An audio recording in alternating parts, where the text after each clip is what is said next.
సంస్కృతి సంపద YouTube channel తరపున అందరికీ స్వాగతం. కవిసింహ శతావధాని చిత్రకవి శ్రీ పోకూరి కాశీపతి గారి సారంగధరీయం కావ్యపఠనం కావిస్తున్న శ్రీ నూతలపాటి వెంకటరత్న శర్మ గారు ఈ కావ్యాన్ని ధారావాహిక ప్రసంగంలో ప్రసంగిస్తున్నారు. వారి ధారావాహిక ప్రసంగంలో ఈరోజు 96వ ప్రసంగం చేస్తున్నారు. శ్రీ శర్మ గారికి స్వాగతం. నమస్తే. అంత సారంగధరుజేరి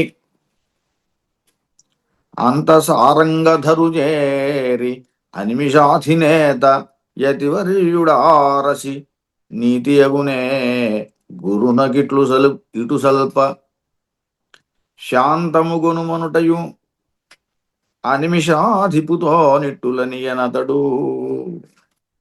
ఇది సంభాషణ రూపంలో ఉన్నటువంటి పద్యం. ఇక్కడ సారంగధరుడు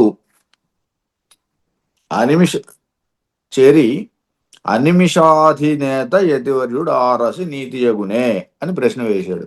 గురునగిట్లు సల్పగా అని. అలాగే శాంతి గుణమని అతనికి చెప్పాడు. అనిమిషాధిపుతో ఇట్టులని అతడు. అనిమిషాధిపతుడు పతి అన్నప్పుడు అనిమిషాధిపతి, అనిమిషాధి నేత. అనిమిషులు అంటే దేవతలు. వాళ్లకు రెప్పపాటు ఉండదని అనిమిషులు, రెప్పపాటు ఉండదనే అని వాళ్ళకి అనిమిషులు అని పేరు వచ్చింది. ఈ అనిమిషాధి నేత ఎవరంటే దేవేంద్రుడు, దేవతలకు ప్రభు ఆయన. అనిమిషాధి నేత అన్నప్పుడు దేవేంద్రుడు అని అర్థం చెప్పాం. సారంగధరు చేరి ఆ దేవేంద్రుడు సారంగధరుడు దగ్గరికి వచ్చాడు. సారంగధరుడు అంటే శివుడి కథలో శివుడు. మొదటి కథ కదా మనం చెప్పుకోవడం, తర్వాత కథలోకి వెళ్దాం. ఈ కథలో శివకథలో సారంగధరుడు అంటే శివుడు. శివుడి దగ్గరకు వచ్చారు. ఎవరు? అనిమిషాధి నేత ఇంద్రుడు, దేవేంద్రుడు. అతివర్యుడు ఆరసి గురునికిటు సల్ప శాంతము నీతి యగునే అన్నాడు. గురునికిటు సల్పగా నీతి యగునే అని. గురువు అంటే ఇక్కడ తండ్రి అయినటువంటి బ్రహ్మ. మనం ఇంతకుముందు చెప్పుకున్నాం, పురాణ భేదాల వల్ల శంకరుడు తండ్రి బ్రహ్మగా కొన్ని పురాణాల్లో ఉన్నందువల్ల దాన్ని ఆధారం చేసుకుని ఈయన గురునకిటు సల్పన్, తండ్రి అయినటువంటి బ్రహ్మకి ఈ విధంగా చేయటం అనేది నీతి అగునే న్యాయమా? ఏ విధంగా చేయటం? ఒక తలను ఖండించాడు, చంపడానికి కూడా సిద్ధమయ్యాడు. అది న్యాయమా? శాంతముగొనుమనుటయు, అప్పుడు శాంతి పొందు అన్నాడు.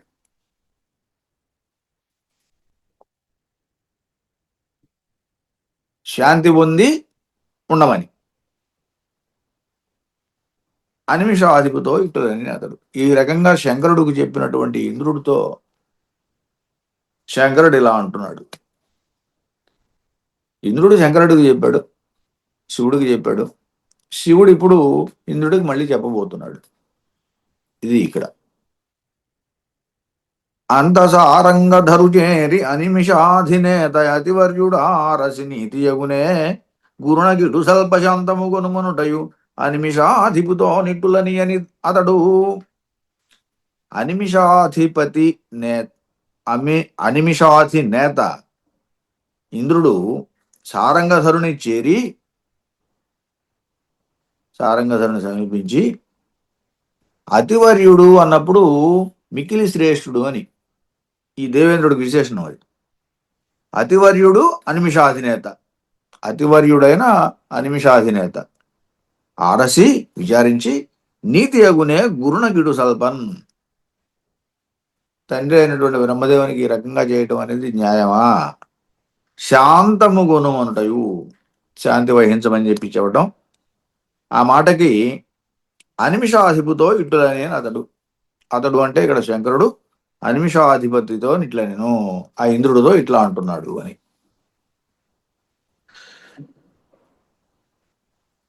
తర్వాత కథలో చంద్రకథలో అంత ఆ తర్వాత సారంగధరు చేరి అనిమిషాధినేత. ఇక్కడ కూడా అనిమిషాధినేత అంటే దేవేంద్రుడు సారంగధరు చేరి చంద్రుని చేరి అతివర్యుడు. ఈ దేవేంద్రుడుకు విశేషణం అది ఇంతకుముందు చెప్పుకున్నాం కదా, అతివర్యుడు మిక్కిలి శ్రేష్ఠుడు అయినటువంటి దేవేంద్రుడు అని అరసి విచారించి నీతి అగునే గురునకిటు సల్ప. ఇక్కడ కూడా గురునకిటు సల్ప అంటే ఇక్కడ గురువు అంటే బృహస్పతి, ఇక్కడ తండ్రి అనే అర్థం కాదు. గురువు అనే దానికి అర్థం బృహస్పతి. కాబట్టి గురునకిటు సల్ప నీతి అగునే, గురువు గారు అయినటువంటి బృహస్పతికి ఈ రకంగా చేయడం అనేది న్యాయమా? కొనుమంటయు శాంతము కొనుమనటయు, శాంతం వహించుము అని చెప్పి అన్నటువంటి అనిమిషాధిపుతో, అనిమిషుల యొక్క ప్రభు అయినటువంటి దేవేంద్రునితోటి ఇటులని అని అతడు చంద్రుడు ఇట్లా అంటున్నాడు అని. చంద్రుడు దేవేంద్రుడితోటి ఇట్లా చెప్పబోతున్నాడు. తర్వాత పద్యంలో ఏం చెబుతున్నాడో అది. ఈ కథలో గురువుకు అన్యాయం చేయటం తగదు కదా, కాబట్టి శాంతాన్ని వహించు అని ఇంద్రుడు చెప్పిన మీదట చంద్రుడు మళ్ళీ ఇంద్రుడితో ఏదో చెప్పబోతున్నాడు. ఇక మూడో కథలో సారంగధరుడు, ఇది సారంగధర కథ. అంతన్ సారంగధరు చేరి అనిమిషాధినేత. ఇక్కడ కొత్త పాత్ర ఒకటి, ఎందుకంటే ఈయన కాళ్ళు చేతులు తెగిపడి ఉన్నాడు అడవిలో. ఆకాశవాణి వినిపించింది, చాటున ఉన్నటువంటి తలార్లు విని దాన్ని తీసుకెళ్లి రాజుకు చెప్పారు. ఇది కథ అట్లా జరుగుతోంది. అడవిలో ఒంటరిగా కాళ్ళు చేతులు తెగిపడి ఉన్నటువంటి సారంగధరుడిని దగ్గరికి అనిమిషాధినేత యతివర్యుడు ఆరసి గురునకు ఇటు సల్పన్, ఇటు సల్ప గురునకు నీతి అగునే శాంతము కొనుమనుటయు అనిమిషాధిపుతో ఇట్టులని అని అతడు. ఇక్కడేమైంది? అనిమిషాధినేత మత్స్యనాథుడు అనేటువంటి ఒక యతివర్యుడు, యతి ఇందాక దాకా అతివర్యుడు అంటే శ్రేష్ఠుడు అని మిక్కిలి శ్రేష్ఠుడు అని చెప్పాం. ఇక్కడ యతివర్యుడు అని చెప్పాలి, యతి శ్రేష్ఠుడు అని చెప్పాలి. ఒక సిద్ధుడు వచ్చాడు, ఆయన పేరు మత్స్యనాథుడు. ఇది కొత్త పాత్ర మనకి ఇప్పుడు. మత్స్యనాథుడు అనేటువంటి ఒక యోగి శ్రేష్ఠుడు వచ్చాడు అక్కడికి. ఆయన ఆరసి ఈయన్ని చూచి విచారించి, ఆరసి అన్నప్పుడు చూచో విచారించో పూర్వోత్తరాలన్నీ తెలుసుకుని అని, ఆరసి ఇటు స్వల్ప గురునకు నీతి అగునే, ఈ రకంగా చేయటానికి గురునకు నీతి అగునే. గురువు అంటే ఇక్కడ మళ్ళీ తండ్రి అని చెప్పాలి. తండ్రికి ఇది నీతేనా అని, ఈ రకంగా చేయటం తండ్రికి ఇది న్యాయమేనా అని. గురువు అన్నప్పుడు ఇక్కడ ఇందాక దాకా గురునకు ఇలా చేయటం న్యాయమేనా అని ప్రశ్నించాం. ఇక్కడ ఈ రకంగా చేయటం గురునకు న్యాయమేనా అని ప్రశ్నిస్తున్నాం. ఇది ఖచ్చితంగా రివర్స్లో ఉంది. ఎలా ఉంది? అక్కడేమో గురునకు అన్యాయం చేయటం అనేది న్యాయం కాదు అని శంకరుడికి చంద్రుడికి చెప్పాం. ఇక్కడ సారంగధరుడికి ఇలా చేయటం న్యాయం కాదు అని తండ్రికి చెబుతున్నాం. అది ఆ వాక్య నిర్మాణంలో ఆ తేడా తెలుస్తోంది. నీతి యగునే గురునకు ఇటు సల్ప అన్నప్పుడు గురునకు నీది కాదు అని చెప్పటం. శాంతము కొనుగొనుటయు, కాబట్టి శాంతాన్ని వహించు అని చెప్పి ఆయన్ని ఊరార్చి, ఊరార్చినటువంటి అనిమిషాధిపుతో ఇటులనే నదుడు. అటువంటి మత్స్యనాథునితోటి, అనిమిషాధిపుడు మత్స్యనాథునితోటి అతడు ఇటులనియే ఈ రకంగా అంటున్నాడు అని. అతడు అంటే ఇక్కడ సారంగధరుడు. సారంగధరుడు మత్స్యనాథుడితో ఏదో చెప్పబోతున్నాడు. మత్స్యనాథుడు అనేటువంటి వాడు సిద్ధుడు, ఒక యోగి. ఆయన ఈయన సమస్య తీర్చడానికి వచ్చాడు, చూశాడు, విచారించాడు, కనుక్కున్నాడు. ఇప్పుడు ఈయనేం అడుగుతున్నాడో చూద్దాం. మీ వలన సుపదకరముల మీ వలన సుపదకరములనే వడయగవలెనటంచు నిజముగా మదిలో భావించుకొంటిగావున ఆ విధిగా వింబవలయు అతిశితమెనయన్.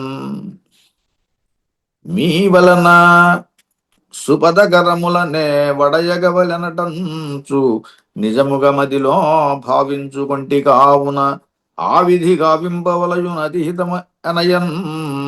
అతిహితమెనయన్. ఇక్కడ మీ వలన, శివకథలో మీ వలన సుపదకరములనే వడయగవలెనటంచున్. సుపదకరములు అనే పదం 3 కథల్లో కూడా ఎలా వర్తిస్తుందో చూడండి. సుపదకరములు అన్నప్పుడు చక్కగా ఉపయోగపడేటువంటి కాంతులు అని,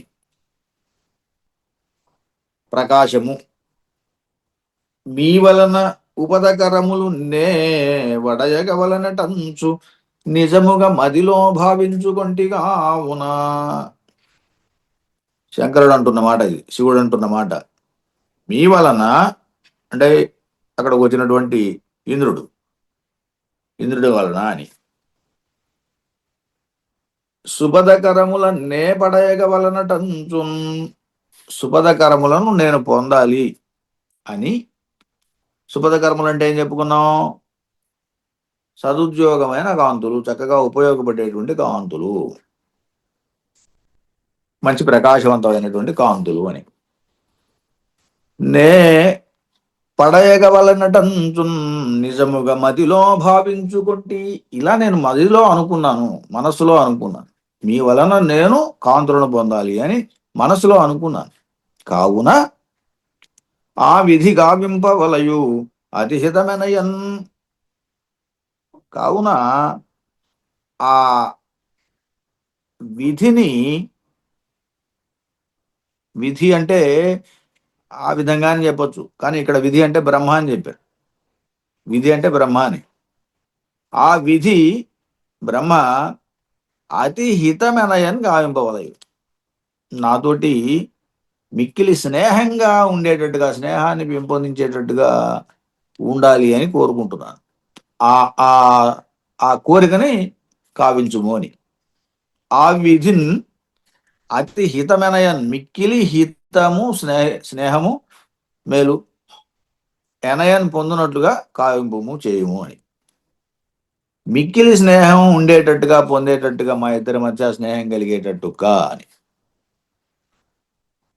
ఆ విధిని కావింపవలయు, ఆ రకంగా ఆ విధిని, ఆ బ్రహ్మను కావింపవలయు, ఓనరించాలి అని చెప్పి అడిగాడు. ఏంటి ఇప్పుడు ఈయన అడిగింది ఏమిటి? ఇంతకీ బ్రహ్మతో మళ్ళీ శివునికి సఖ్యము, స్నేహము కలిసేటట్టుగా చేయమని అడిగాడు ఇంద్రుణ్ణి. నీ వలన సుపదకరములనే వడయగవలెనటంచు నిజముగా మదిలో భావించుకొంటి. ఇది మనసులో అనుకున్నాడట. ఈయన అడిగాడు కాబట్టి ఇప్పుడు అది పైకి చెబుతున్నాడు. కావున ఆ విధి బ్రహ్మ అతి హితమెనయన్ గావింపవలయు. అతి హితమెనయన్, మిక్కిలి హితము ఎనయన్ పొందినట్టుగా కావింపవలను, చేయవలను అన్నాడు. ఇలా శంకరుడు ఇంద్రుణ్ణి అడిగాడు. చంద్రుడు ఏమడిగాడు?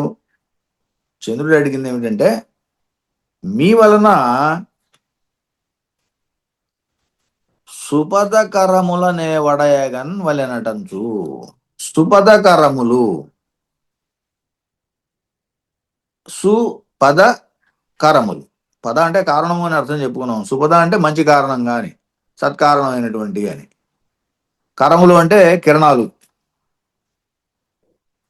కాబట్టి సత్కారణమైనటువంటి కరములు అంటే కప్పములు అన్నాడు. కరము అనే దానికి కిరణములు, కప్పము, మిక్కిలి, ఇలా చాలా అర్థాలు ఉన్నాయి. ఏనుగు, తొండము, ఇలాంటివన్నీ అర్థాలు ఉన్నాయి. అందులో ఇక్కడ మనకి కప్పము అనే అర్థం తీసుకోవాలి. సత్కారణమైనటువంటి కప్పములను నే పడయగవలనటంచు, నేను పొందాలి అనుకుంటూ నిజముగా మదిలో భావించుకుంటే, వాస్తవానికి నేను లోపల అనుకుంటున్నాను. కావున ఆ రకంగా ఆ విధిన్ ఆ విధంగా అతిహితమైనయని గావింపవలయు. అతిహితమైనయన్ మిక్కిలి లాభము పొందేటట్టుగా, హితం మేలు కలిగేటట్టుగా ఆ విధిన్ ఆ విధంగా కావింపవలేను చేయము అని. ఈయన కోరుకుంటున్నది ఏమిటి? సుపదకారము అనే చోట మంచికి కారణమైనటువంటి కప్పమును నేను పొందేటట్టుగా, ఆ విధంగా నాకు లాభం పొందేటట్టుగా చేయమని అడిగాడు.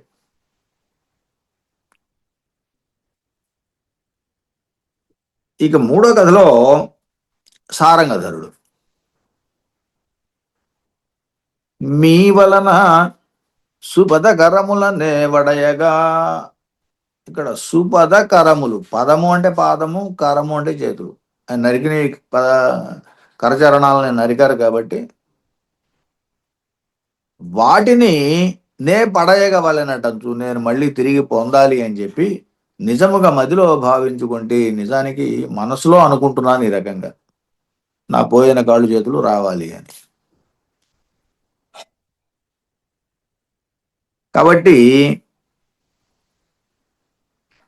అతిహితమైన మిక్కిలి క్షేమము పొందేటట్టు, హితము కలిగేటట్టుగా, క్షేమం పొందేటట్టుగా అతి హితము నెనయన్ ఆ విధి కావింపలేను, ఆ విధంగా చేయాలి అని అడిగాడు. ఇక్కడ సారంగధరుడు తన పోయిన కాళ్ళు చేతులు రెండు కూడా వచ్చేటట్టు చేయమని ఆ మత్స్యనాథుణ్ణి అడిగాడు. మత్స్యనాథుడు అనేటువంటి సిద్ధుణ్ణి అడిగాడు. అందుచేత మీ వలన సుపదకరములు, ఇక్కడ మాత్రం సరిగ్గా సరిపోతుంది, ఇబ్బంది లేకుండా. ఇంతకుముందు కథలో పద అంటే కారణం అని చెప్పుకున్నాం. ఈ కథలో సుపద అంటే పాదం అని చెబుతున్నాం. పాదాలు, అలాగే కరములు, చేతులు. సుపదకరములనే వడయగన్, నే పొందేటట్టుగా చేయమని. నే వడయగవలెనటంచు, నిజముగా మదిలో భావించుకొంటిన్, వాస్తవానికి మనసులో అనుకుంటున్నాను, ఇప్పుడు అవకాశం వచ్చింది కాబట్టి నిన్ను అడుగుతున్నాను అని. కావునన్ ఆ విధి గావింపవలయు అతి హితమెనయన్, మిక్కిలి మేలు కలిగేటట్టుగా ఆ విధంగా చేయండి అని అడుగుతున్నాడు మత్స్యనాథుణ్ణి ఈ సారంగధరుడు. ఈ కథలో అనినన ఆలకించి అనిమిష జ్యేష్ఠుడు, అనినన ఆలకించి అనిమిష జ్యేష్ఠుడు రా వరేష్టి సత్పదకర హితమునందు మనుచు ప్రీతి నొందించే సారంగధరుని బ్రహ్మవేత్త పరముడగుట. అనినన ఆలకించి అనిమిష జ్యేష్ఠుడు. ఈ శివుడి కథలో, చంద్రుడి కథలో కూడా, రెండిట్లో కూడా అనిమిష జ్యేష్ఠుడు అంటే ఇంద్రుడు అని చెప్పుకున్నాం ఇంతకు ముందు. కానీ ఇక్కడ బ్రహ్మ అని చెబుతున్నాడు.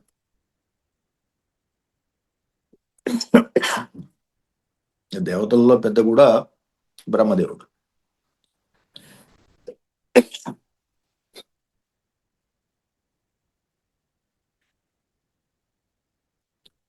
అని నన్ను ఆలకించి అనిమిషజ్యేష్ఠుడు తావరేష్టి సత్పదకర హితమునందు మనుచు ప్రీతి నొందించే సారంగధరుని బ్రహ్మవేత్త పరముడగుట. ఆనిన ఆలకించి, ఆ మాటలను విని, ఎవరు? ఇంద్రుడితో శివుడు మాట్లాడుతున్న మాటలను విన్నవాడై అనిమిష జ్యేష్ఠుడు బ్రహ్మ విన్నాడు ఈ మాటలు. ఇంద్రుణ్ణి శివుడు కోరాడు, ఏమని? బ్రహ్మతో స్నేహం కలిగేటట్టు చెయ్యి అని అడిగాడు. ఆ మాటలు విన్నాడు బ్రహ్మ. విన్నవాడై అనిమిష జ్యేష్ఠుడు తా వరేష్టి సత్పదకర హితమునందు మనుచు. వరేష్ఠిన్, వర ఇష్టి, శ్రేష్టమైన కోరికతోటి, సత్ పదకర హితము, సత్పదకర హితము. ఇంతకుముందు ఈ కథలో మనం ఏం చెప్పుకున్నాం? సదుద్యోగకరమైనటువంటి హితమును, స్నేహమును అందుమనుజున్ పొందుము అని ప్రీతి నొందించన్, సంతోషం కలిగించాడట. సారంగధరుని, శంకరుని, బ్రహ్మదేవుడు, వేత్త, తెలిసినవాడు, పరముడు, పరమాత్ముడు, ఇన్ని విశేషణాలు ఉన్నాయి. ఆ గుట్టన్న అయినందువల్ల ప్రీతి నొందించాడు అని, సంతోషం కలగజేశాడు అని. బ్రహ్మదేవుడు సంతోషం కలగజేశాడు అన్నాడు అంటే స్నేహానికి అంగీకరించాడు అని. శివునితోటి శివుడు ఇంద్రుణ్ణి అడిగాడు. ఆ మాటలు విన్న బ్రహ్మ ఆయన కోరుకున్నట్టు చేయడానికి అంగీకరించాడు. ఏమిటి ఆయన కోరుకున్నది? స్నేహం. ఆ స్నేహాన్ని ఇదిగో ఈ పద్యంలో ఇలా చెప్పారు. అని నన్ను ఆలకించి, అని అనగా ఇంద్రుడితో అనగా విని, ఆ నిమిష జ్యేష్ఠుడు బ్రహ్మ తాను వరేష్టి వర ఇష్టి, శ్రేష్టమైన కోరికను సత్పదకర హితమునందు మనుచు. సత్పదకర హితము, మళ్ళీ అదే పదం, సదుద్యోగకరమైనటువంటి స్నేహాన్ని అని. అందుమనుచున్ ప్రీతి నొందించే సారంగధరుని బ్రహ్మ వేత్త పరముడగుట. సారంగధరుణ్ణి ప్రీతి నొందమన్నాడు అంటే శివుని ప్రీతి నొందము అని. ఎవరు?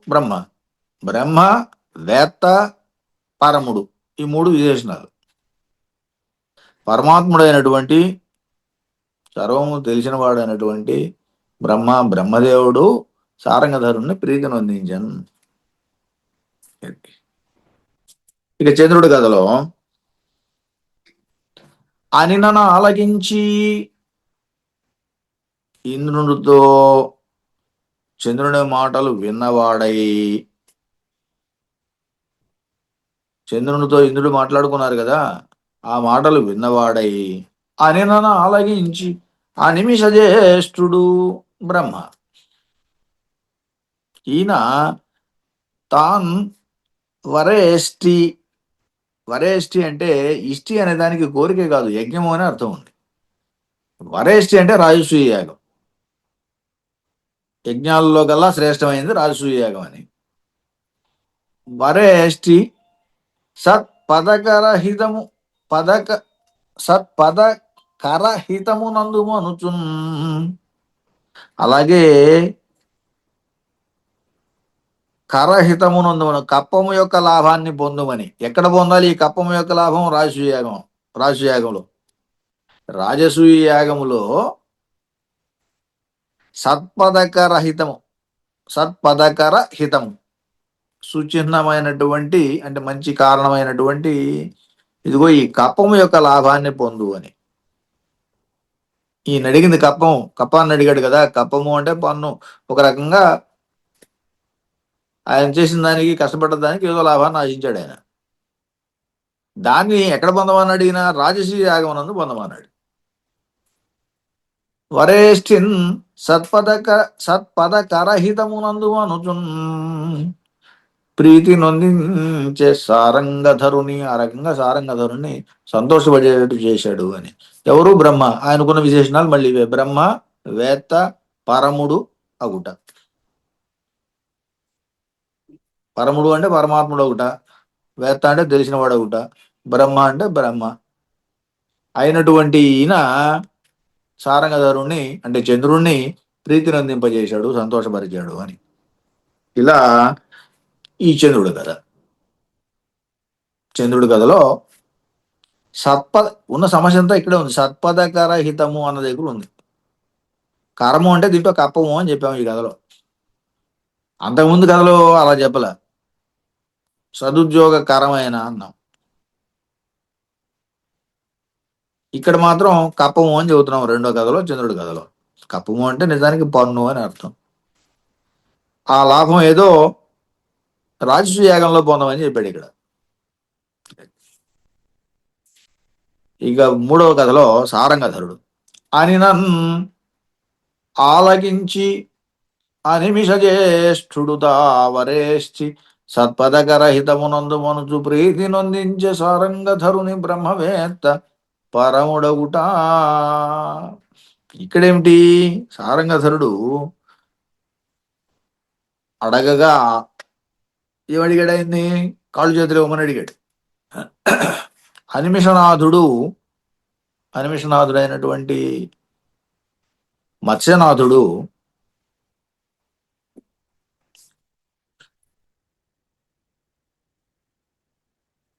నన్ను ఆలకించి విని సారంగధరుడు అడిగిన దానిని విని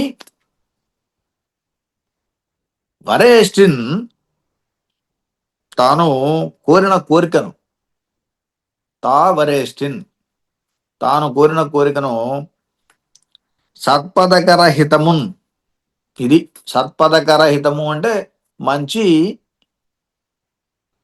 పాదములు, కరములు, మళ్ళీ కాళ్ళు చేతులు ఇవ్వమని అడిగారు కదా ఆయన. ఆ రెండింటిని అందుమనుచున్, సరే ఆ కాళ్ళు చేతులు ఆ లాభాన్ని పొందామని అంటే మళ్ళీ నీ కాళ్ళు నీకు వస్తాయి వచ్చేటట్టుగా చేశాడు ఆయన. సత్పథకర హితమునందు మనుచు, కాలు చేతుల యొక్క లాభాన్ని పొందమని ప్రీతి నొందింపన్, సంతోషం కలిగించగా ఎవరికి? సారంగధరుడికి. సారంగధరుని ప్రీతి నొందించాను, సారంగధరుని ప్రీతి నొందించాను, సారంగధరుని సంతోషం కలిగేట్టు చేశాడు. దేనితో సంతోషం కలిగింది దీనికి? సత్పథకర హితము అందుమనుజున్, ఆయనకి మంచి కాళ్ళు చేతులు పొందేటట్టుగా అనుగ్రహించాడు ఆయన మత్స్యనాథుడు. బ్రహ్మవేత్త పరముడగుట, పరముడగుట. ఇక్కడ బ్రహ్మదేవుడు బ్రహ్మ అంటే బ్రహ్మజ్ఞాని అన్నాడు. అలాగే పరముడగుట అంటే ఉత్కృష్టుడగుట అని అర్థం. పరముడగుట అన్నప్పుడు చాలా ఉత్కృష్టుడగుట, చాలా గొప్పవాడవటం అనేది అర్థం. అందువల్ల ఈయన బ్రహ్మజ్ఞాని, చాలా ఉత్కృష్టుడైనటువంటి ఈ మత్స్యనాథుడు సారంగధరుణ్ణి కాళ్ళు చేతులు కలిగిన వాడు కమ్మంటూ ప్రీతిని కలిగించాడు అని. ప్రీతిని అందించాను, సంతోషాన్ని కలుగజేశాడు. ప్రీతి అంటే సంతోషం అని చెప్పొచ్చు, ప్రేమ అని చెప్పొచ్చు. సరే, ఇలా మొత్తం మీద ఈ కథలో సారంగధరుడికి కాళ్ళు చేతులు వచ్చేటట్టుగా మత్స్యనాథుడు నరికించిందేమో తండ్రి, రాజరాజ నరేంద్రుడు మత్స్యనాథుడు అనేటువంటి యోగేంద్రుడు యతి ఈయనకి మళ్ళీ ఆ కాళ్ళు చేతులు వచ్చేటట్టుగా చేశాడు. ఇది ఈ కథ. 3 కథల్లో అలా నడిచింది. అంత ప్రజాపతి అడగువన్ సారంగధరుని సత్వరముగ పూరికి చేర్ప దొరకొనే కానలోన రసితానటు గానరామికి తనక అలుకే మొగలదు దాగున నుండే గదా ఒక బరి హెచ్చరించు సూతునటంచు తండ్రి సారంగధర ఉపకారంబు నీకునేదలపను చూడవే తాతనగుదు గురునియందున భక్తి చేకొమ్మ నీవే ధన్యుడవు జయాన్వితముగా తరలి చేరి పురజనంబుల కుత్సవంబుగన చేయుమనుచు పలుకుచు నుండిన అట్టివేళ. ఇది శిశుపద్యం. ఈ భాగాన్ని రేపు చెప్పుకుందాం. ఇవాటికి స్వస్తి. విశ్వహ శ్రీ పోకూరి కాశీపతి గారి సారంగధరీయ కావ్య పట్టణాన్ని ధారావాహిక ప్రసంగంలో ప్రసంగించిన శ్రీ రత్న శర్మ గారికి ధన్యవాదాలు.